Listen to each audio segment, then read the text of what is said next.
Hey guys, welcome back to Live Your Style. I am Sharrah. We are in episode 2 of House to Home. And the goal of this series is to help give you all some tips on how to make your new houses feel like home.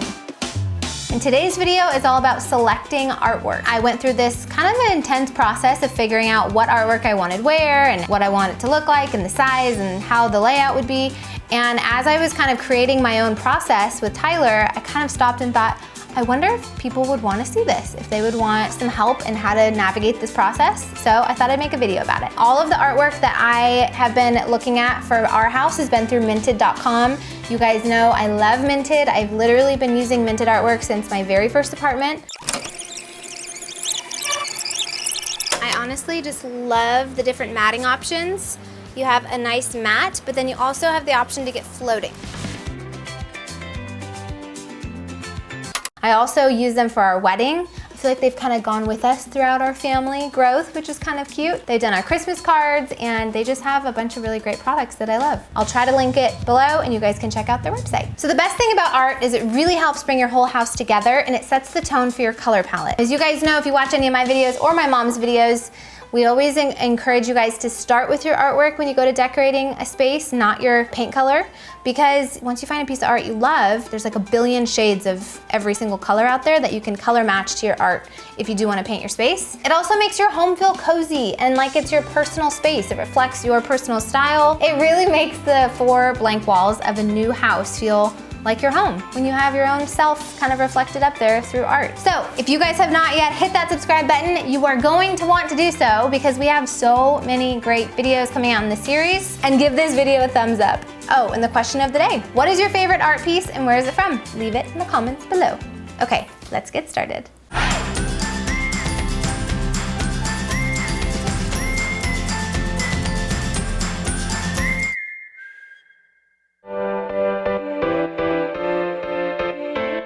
Okay, so the first phase of selecting art is the assessment phase to assess your walls. You kind of want to go around your house and you want to identify what areas you're going to put art on and then figure out like what kind of art layout would look best there. Some of the walls you might land on, hey, I could do a gallery wall here, I could do a big horizontal piece, I could do a couple vertical pieces. So for example, above our bed, we have a really low headboard. So we wanted to make sure that we put in a big horizontal space because we also are putting lights next to it and we didn't want it to be too busy. So we wanted the art piece to be kind of a big piece. Across from the bed, we have another big open wall and there isn't a lot going on over there. We have one piece of furniture and that's it. So over there, we thought it'd be kind of fun to mix it up and actually put a gallery wall in that space. Once you kind of decide on that, you kind of want to be mentally thinking sizes. So if I'm gonna have a big piece of art above the bed, I wanna keep that in mind that I'm gonna need probably about a 50 by something size piece of art. Not necessarily exact sizes,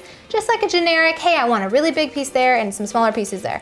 That'll help you look. So keep that in mind, figure out, assess your walls, what you want where, and move on to step or phase number 2.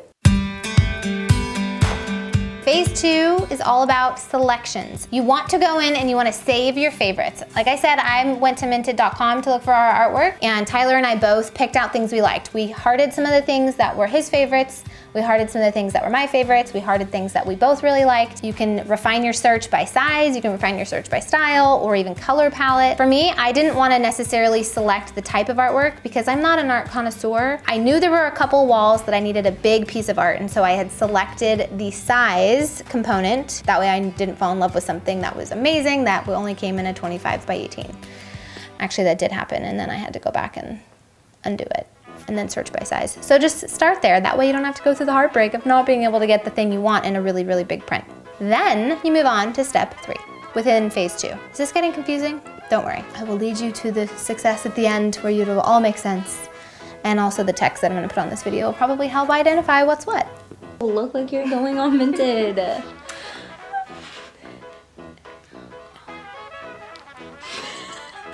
Step 3, sort your art by room.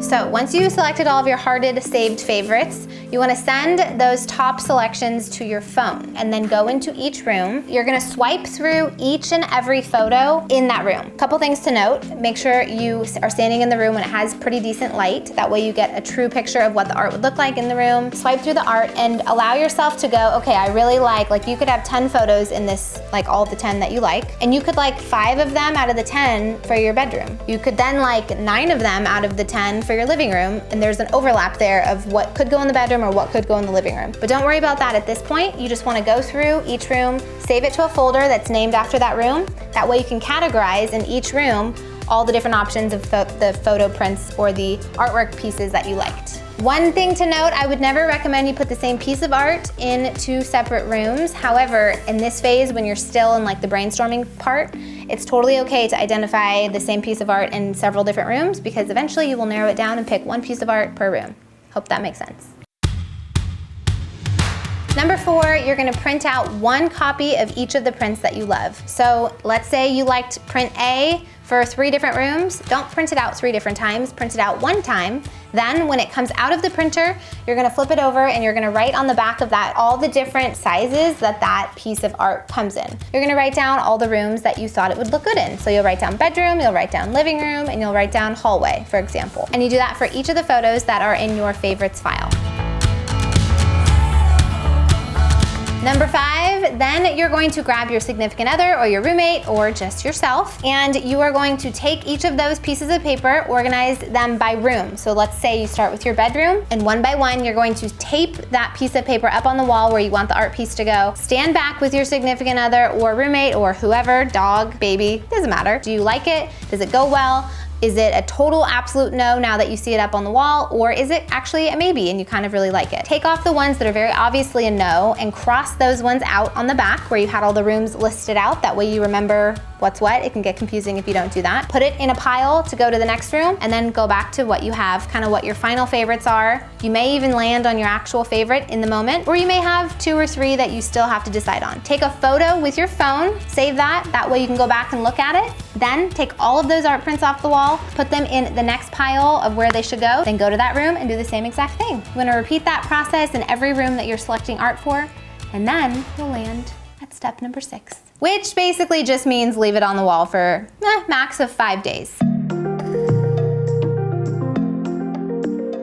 Get a good feel for it, wake up to it every morning for a few days, see if you actually like it. Set a time limit on it. So if you are doing this with someone else, kind of tell each other, okay, we've got 4 or 5 days to make a decision. After that time period, we're gonna pick one and we're gonna order it. Because if you don't, you'll never decide, you'll kind of go back and forth and you'll never get art on your walls, and then a year will go by and you're like, oh yeah, we never did that and our room doesn't look complete and we hate it. And that leads us to phase 3, which is placement and sizing.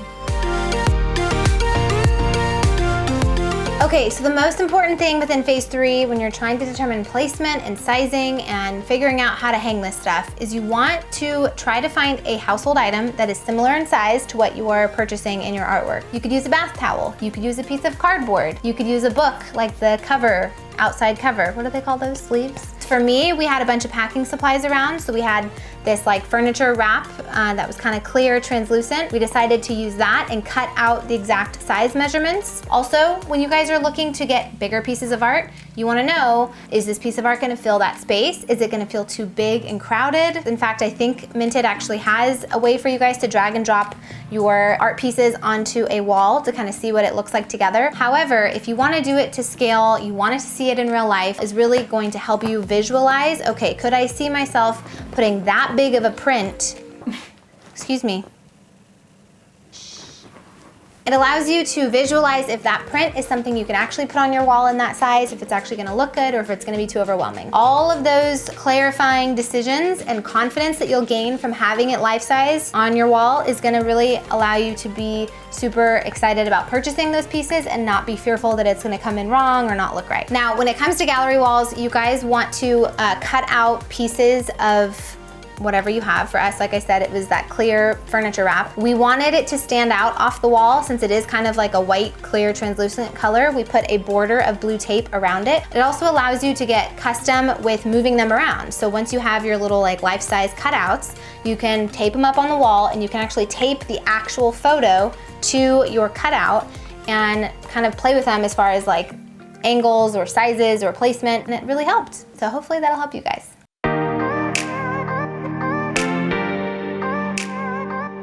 And last but not least, number 8, order your art. At this point, you guys will be super confident. You'll love the different pieces that you have in your space, and you'll know the right sizes, and you'll feel, no question, easy breezy, super great. For us, this whole little process we went through made it so easy and confident, and like, I keep saying those 2 words, but that's truly what this process will give you.